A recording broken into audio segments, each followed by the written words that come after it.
Mamlaka ya bandari nchini TPA imepanga kukamilisha upembuzi yakinifu wa ujenzi wa bandari kavu ya Ihumwa jijini Dodoma mwezi Juni mwaka huu.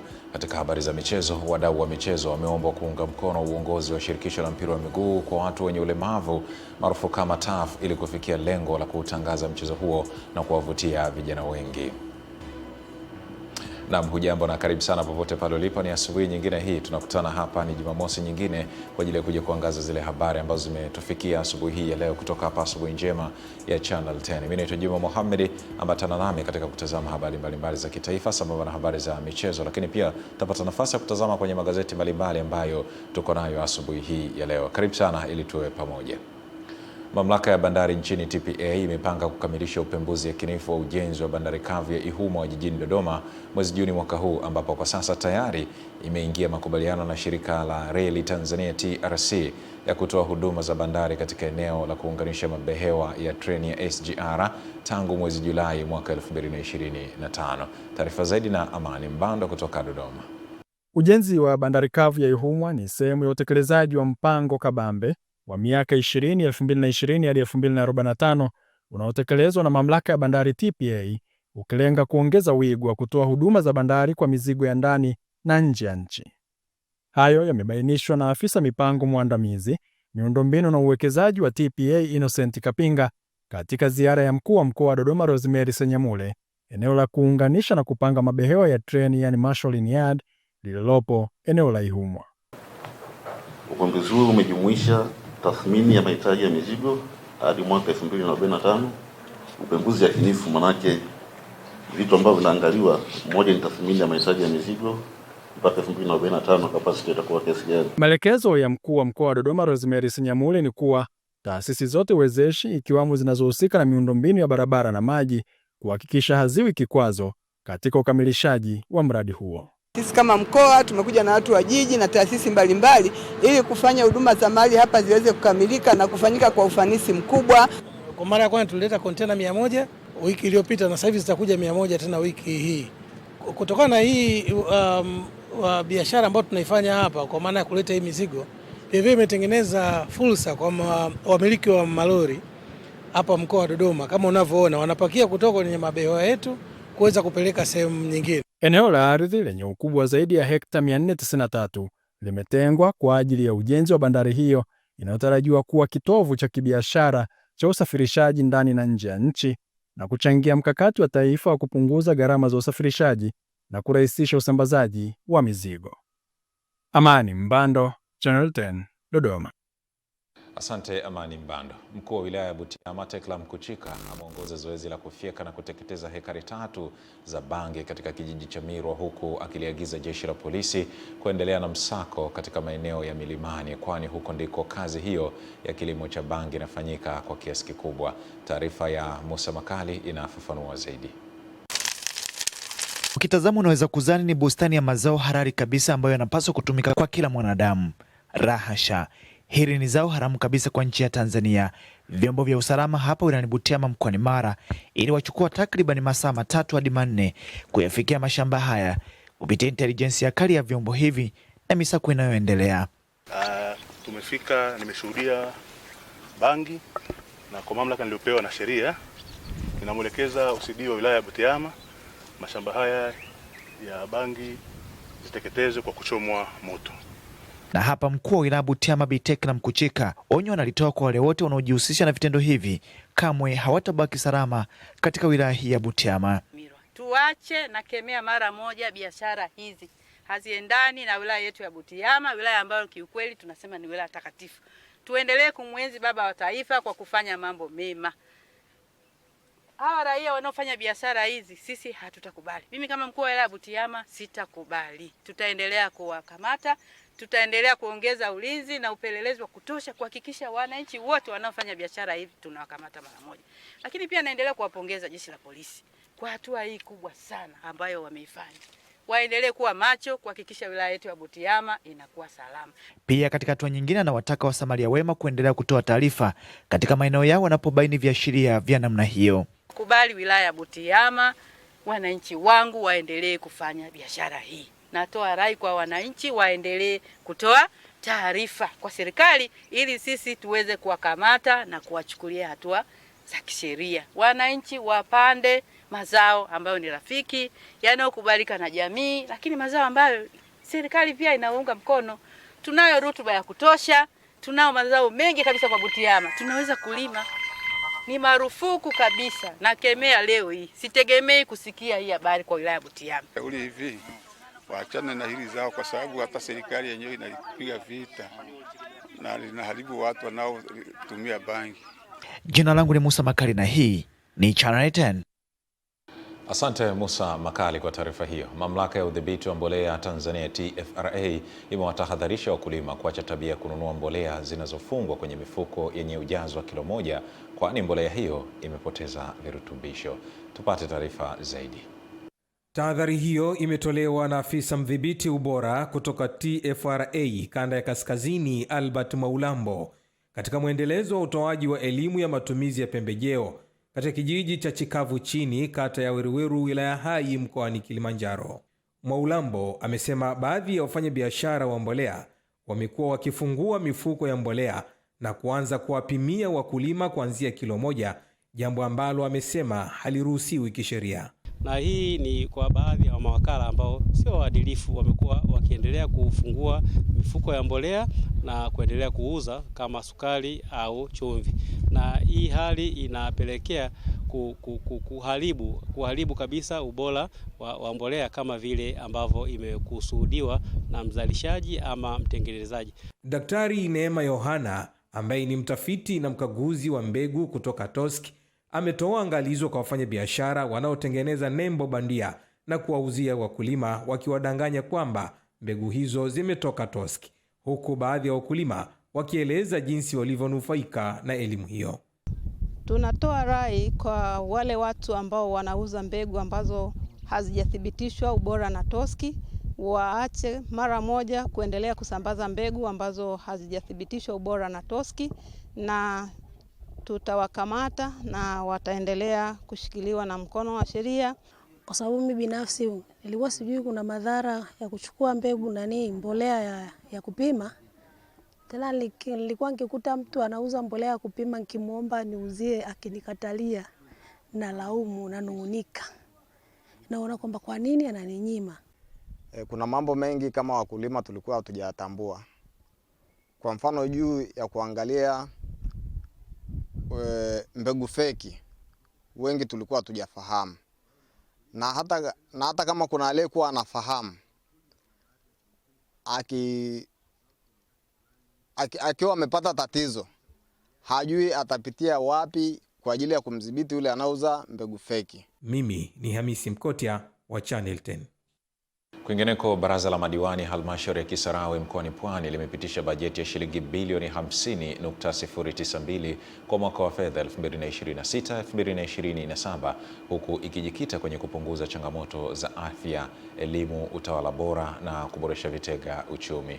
Ahmad Nadonde ametuandalia taarifa ifuatayo.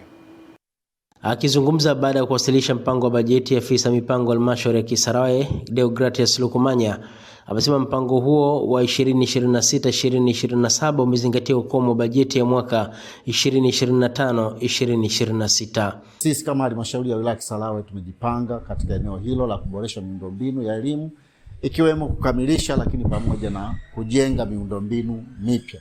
Mwenyekiti wa halmashauri ya Kisarawe Aidan Kitale amesema wamejipanga kuongeza kiwango cha ukusanyaji sambamba na kutoa ajira kwa watoza ushuru. Watu hao tunawaweka lazima tuwapime utendaji wao.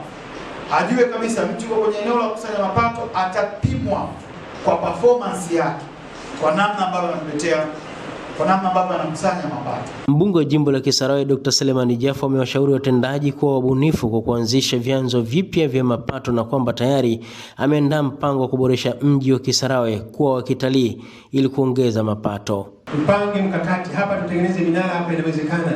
Tutapata investors, wananchi wetu. Eneo limezungukwa na msitu, lakini eneo topography yake liko juu.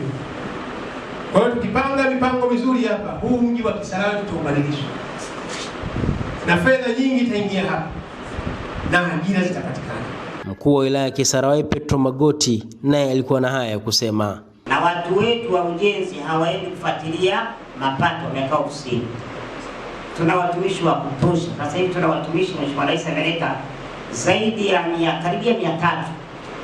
2024 2026 tuna watumishi wa kutosha wa kufanya kazi, waende site. Mimi kwenye bajeti hii wala sina mashaka, na imani mnaenda kutatua matatizo ya wananchi kwa asilimia kubwa. Ahmad Nandonde, Channel 10.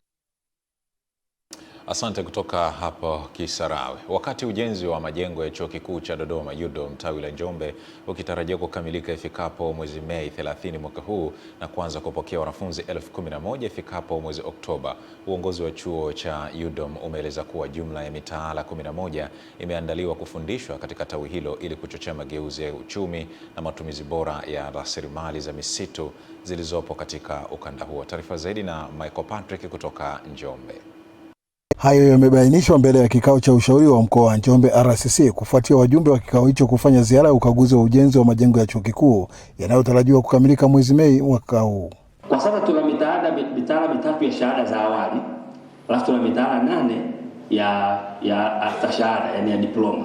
Kwa hiyo kwenye shahada za awali tuna mtaala wa kwanza ambao unahusu sustainable forest management. Kuna vitu vya civiculture, kuwazalisha miche, kuikuza mpaka kuisimamia. Carbon trading, wale ambao misitu kucertified ili uweze kupata zile carbon credits. Kwa upande wake, makamu mkuu wa Chuo Kikuu cha Dodoma UDOM Profesa Lugano Kusiluka amesema mradi huo utawajengea ujuzi vijana uwezo wa kujiajiri kupitia fursa zinazowazunguka kwenye mikoa ya nyanda za juu kusini. Kuleta teknolojia ambazo labda ni kusindika mazao ili upotevu upungue na watu wapate thamani ya mazao yao. Nao baadhi ya wabunge wa mkoa wa Njombe wameipongeza serikali kwa kupeleka chuo kikuu mkoani hapa. Mradi ambao unakwenda kuchochea maendeleo. Hivyo tunamshukuru sana Dr. Samia Suluhu Hassan kwa kuweza kutuletea chuo hichi. Njombe naiona Njombe ya tofauti baada ya hiki chuo kwanza. Unajua miaka ya nyuma Njombe tulikuwa hatuna chuo. Kwa hiyo watu walikuwa wanajitetea kwamba kupeleka mtoto sijui Mwanza, gharama zinakuwa kubwa. Mkuu wa mkoa wa Njombe amemshukuru Rais Dr. Samia Suluhu Hassan kwa kuridhia ujenzi wa chuo hicho.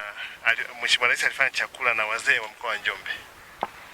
Walisimama wakamuomba Mheshimiwa Rais kwamba katika vitu vyote tunaomba vitu viwili. Moja, tunaomba chuo kikuu. 2, tunaomba airport. Na Mheshimiwa Rais akamuuliza pale waziri kuangalia chungu kimekaaje, ikaonekana kwenye mradi ule wa hiti tulikuwa sisi tumeshapitwa. Na hii inasababisha Njombe kuwa manispaa kutoka halmashauri ya mji. Kutoka hapa katika ujenzi wa majengo ya Chuo Kikuu cha Dodoma mkoani Njombe, naitwa Michael Patrick, Channel 10. Tukatazame habari nyingine. Serikali kupitia taasisi ya wakala wa vipimo nchini WMA imeshauriwa kudhibiti baadhi ya halmashauri nchini kutoza adhabu kwa wakulima na wafanyabiashara wa mazao wanaozidisha kilo 100 katika gunia ili kukabiliana na changamoto ya ujazo uliozidi kilo hizo maarufu kama rumbesa katika biashara ya mazao. Tupate taarifa zaidi. Ushauri huo umetolewa jijini Dar es Salaam wakati wa utoaji wa elimu ya matumizi sahihi ya vipimo katika masoko ya jijini humo iliyotolewa na taasisi ya wakala wa vipimo WMA, elimu ambayo kwa kuanzia masoko matatu ya soko la Ilala, Kilwa na Machenga. Sasa nilikuwa naomba serikali yetu hii kwa mtandao huu tuliokuwa nao wa kwamba wengine wanafunga rumbesa, wengine wanafunga mfuto. Serikali isimamie upande wote, na nikifunga Mbeya mfano rumbesa natakiwa nilipe faini. Na ilipa kabisa faini. Nikitoka hapo na kuja hapo Wenda, naambiwa vile viazi vimezidi, imekuwa rumbesa. Ni ule ufungaji tu wa kile kishungi kile. Kile kishungi mimi nakiinua ili nikikutana na Njombe at least nionekane na mimi kile kishungi, lakini kina kilo 100. Hiyo tukichukua mashambani huwa kifungashio cha viazi ni kiroba kile kidogo. Sasa kile kiroba ukijaza mpaka juu ndio inakuwa kilo 105. Mimi nimewahi kuhakiki kupima. Lakini changamoto ambazo tunazipata kama wafanyabiashara, tukienda Mbeya kwa mfano kufungasha sasa vile viazi, umepima una uhakika kwamba nitapita kwa sababu hiki kifungashio kidogo mpaka kujaa juu. Kwa upande wao, wakala wa vipimo WMA pamoja na kupokea ushauri huo, lakini wapo katika mwendelezo wa utoaji elimu kwa makundi mbalimbali kuhusu matumizi sahihi ya vipimo ili kuwalinda walaji na wafanya biashara kutokana na vipimo sahihi katika sekta ya biashara ya mazao na bidhaa mbalimbali.